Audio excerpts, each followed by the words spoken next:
वो किस पे डिपेंड करता है? स्लो स्टेप पे। स्लो स्टेप में क्या है? Alkyl halide. सो सारा रेट अल्काइल हैलाइड पे डिपेंड कर रहा होता है। तो अल्काइल हैलाइड की जो पावर है वो यहाँ पे क्या है? 1 है। तो इस 1 पावर की बेस पे जो ऑर्डर ऑफ रिएक्शन कहलाएगा वो कौन सा होगा जी? वो होगा फर्स्ट ऑर्डर रिएक्शन। ठीक है। अब इसमें एक और इंटरेस्टिंग बात है कि इसमें हाइब्रिडाइजेशन देखें अगर आप सेंटर वाले की, तो इसमें हाइब्रिडाइजेशन की अगर बात करें तो इसमें हाइब्रिडाइजेशन है sp2 की। ज्योमेट्री जो है वो क्या है? ट्राइगोनल प्लेनर है। तो टेट्राहीड्रल से एक sp3 से sp2 में आता है और sp2 से दोबारा sp3 में जा जाता है। तो ये आपको याद होना चाहिए इस कैसे होता है। और जो पॉजिटिव चार्ज है वो वैकेंट p ऑर्बिटल में रहता है। ठीक, वो सारा कुछ आपको नीचे मेंशन भी है। जब दो 50-50 के मिक्सचर होते हैं तो उसे हम कहते हैं रेसिमिक मिक्सचर। ये मैं पढ़ाया हुआ है, रेसिमिक मिक्सचर कहते हैं, आइसोमर्स में पढ़ाया था। तो यहाँ तक हमारा SN1 था। SN1 अलग से लॉन्ग क्वेश्चन आता है, समटाइम दोनों का कंपैरिजन आ जाता है। तो अब हम देखते हैं SN2। टू का मतलब कि इसके रेट डिटरमाइनिंग स्टेप में क्या होंगे? 2 मॉलिक्यूल होंगे। ठीक। या टू का मतलब ये भी एक वक्त में वो 2 खवातीन के साथ बात कर रहा होगा, पहली और दूसरी बेगम के साथ। सो SN2 जो है वो एक by molecular nucleophilic substitution reaction है। बाई मॉलिक्यूलर इसमें जो डिटरमाइनिंग स्टेप है उसमें 2 मॉलिक्यूल इन्वॉल्व है। ठीक है। अब न्यूक्लियोफिल अटैक करता है, एक्स ग्रुप लीव करता है एक ट्रांजिशन स्टेट के होते हुए। अब ट्रांजिशन स्टेट में क्या है? एक्स ग्रुप लीव कर रहा है, न्यूक्लियोफाइल आ रहा है। इसको ऐसे ऐसे भी समझ लें कि जो कुत्ता था वो खाना खा रहा था, लायन आ रहा था। जैसे जैसे लायन इसके पास पहुंचता है खाना खाने के लिए, वैसे वैसे कुत्ता जो है वो दूर भागना शुरू होता है। जब ये इस पर कंप्लीट अटैक कर देता है वो टाइम वो कंप्लीट भाग जाता है। ये स्टेज एक ऐसी आती है इसमें कुत्ता और लायन दोनों जो है वो खाने को नहीं खा रहे होते, उसको कहते हैं ट्रांजिशन स्टेट के दोनों ट्रांजिशन में। So attack of nucleophile on carbon and departure of halidine take place at the same time simultaneously on the one step। एक स्टेप में सारा कुछ हो जाता है। सो लिविंग ग्रुप जो है ना वो लीव होता है, काइनेटिक डाटा शो जो है ना वो क्या है। अब बड़ी अच्छी बात, अब इसमें क्या है कि आपके पास जो न्यूक्लियोफाइल है वो किस तरफ से आएगा, वो किस साइड से आएगा? अंडरस्टूड सी बात है, वो उस साइड से आएगा जिस साइड से जगह होगी। पहले इस तरफ तो पहले भी ग्रुप पे लगा हो ना, अब एक्स की साइड पे तो आ नहीं सकता, ये तो एक्स खुद अटैच है, ये तो खत्म। यानी कि रिटेंशन का कोई चक्कर ही नहीं, टेंशन होगी नहीं। क्यों? क्योंकि वो पहले से अटैक करने की जगह खाली नहीं है, तो ये अपोजिट साइड आएगा। तो इसका मतलब द सक्सेसफुल जो है वो क्या होगा? इन्वर्जन इसमें होगी, 100% इन्वर्जन होगी इसमें।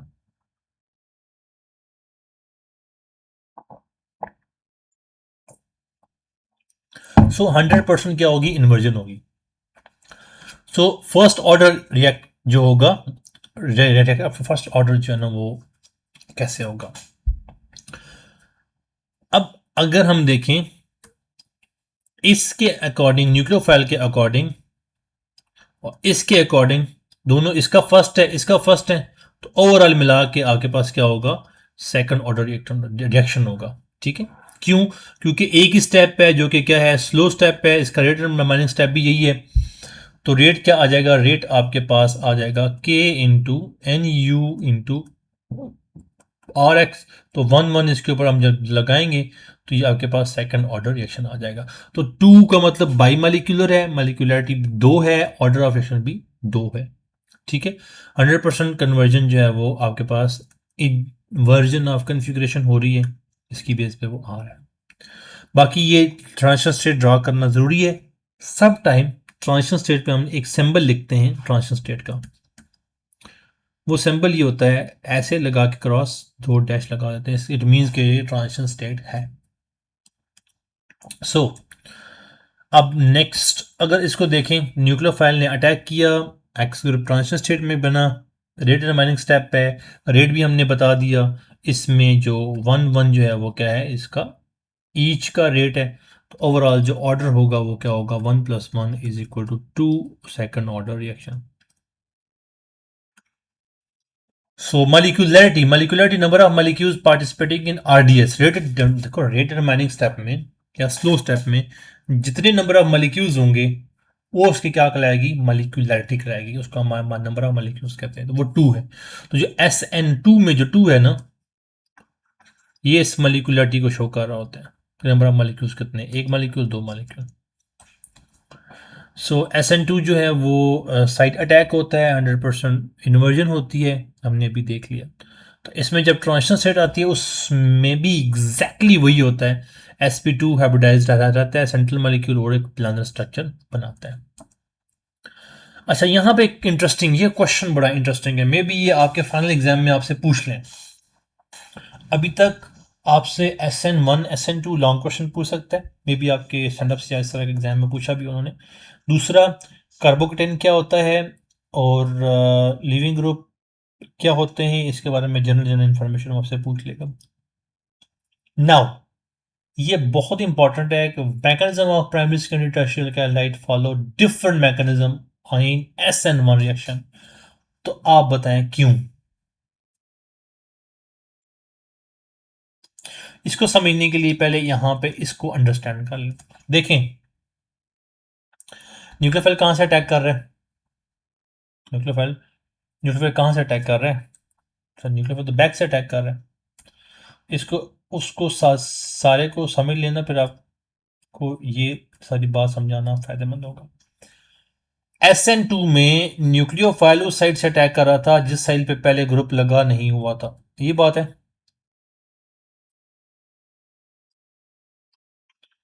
अब ये अटैक करेगा यहां पे। अब ये ग्रुप छोटा है, ये ग्रुप क्या है, छोटा है, ये ग्रुप क्या है, छोटा है। तो अगर ये ग्रुप क्या होंगे, स्मॉल होंगे, तो अटैक होना क्या होगा, आसान होगा, सिंपल सी बात। अगर ये ग्रुप होंगे बड़े, बड़े मतलब हाइड्रोजन यहां ऐसे लगाओ,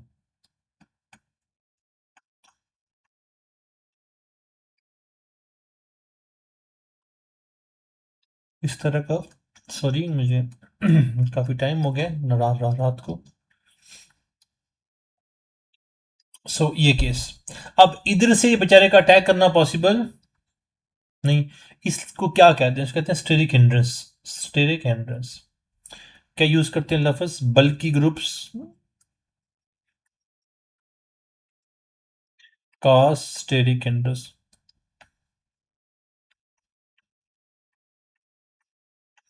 ठीक है, तो स्टेरिक हिंड्रेंस की वजह से वो नहीं अटैक कर सकता। इसका मतलब ये जो ग्रुप, ये जो हमारे पास में जो सिस्टम है, ये सिस्टम है टर्शरी अल्काइल का। इसमें जो SN2 का जो पॉसिबिलिटी है वो है ही नहीं, क्योंकि बल्कि ग्रुप है। ये कौन सा जी, ये आपके पास क्या है, प्राइमरी का। तो प्राइमरी में जो SN1 की पॉसिबिलिटी है वो ज्यादा है, और SN1 की, SN2 की, सॉरी मैं गेस आई मिक्स्ड। यहाँ पे SN2 की पॉसिबिलिटी जो है ना वो ज्यादा है, SN, और यहाँ पे SN1 की पॉसिबिलिटी ज्यादा है। SN1 SN2 क्या होते हैं, सिंपल सिंपल समझ लें। SN2 ये है कि ये अटैक करेगा और इसको लीव करवाएगा, ये SN2 है। 1 क्या है कि ये इसके ऊपर अटैक करेगा, जो कि पॉसिबल नहीं है, वो वेट करेगा। SN1 में वेट करेगा, SN2 में अटैक कर देगा। ठीक है, सो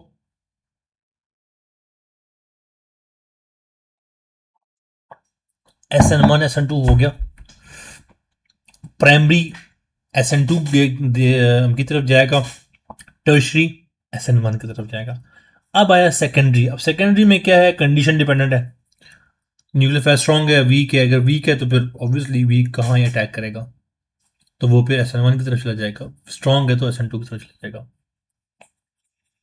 So, mechanism of primary, secondary, and tertiary catalyte follow different mechanism in SN1. For instance, reaction rate of methyl, ethyl, isopropyl, tertiary butyl जो ना वो क्या करता है, डिफर करता है। जिस तरह मिथाइल ब्रोमाइड है, मिथाइल ब्रोमाइड SN2 रिएक्शन करता है। क्यों? क्योंकि मिथाइल ब्रोमाइड का तो सिंपल है, इसके दूसरी तरफ से अटैक इजीली पॉसिबल है, तो जिस पे अटैक पॉसिबल हो वो क्या कहलाता है, SN2 मैकेनिज्म फॉलो करता है।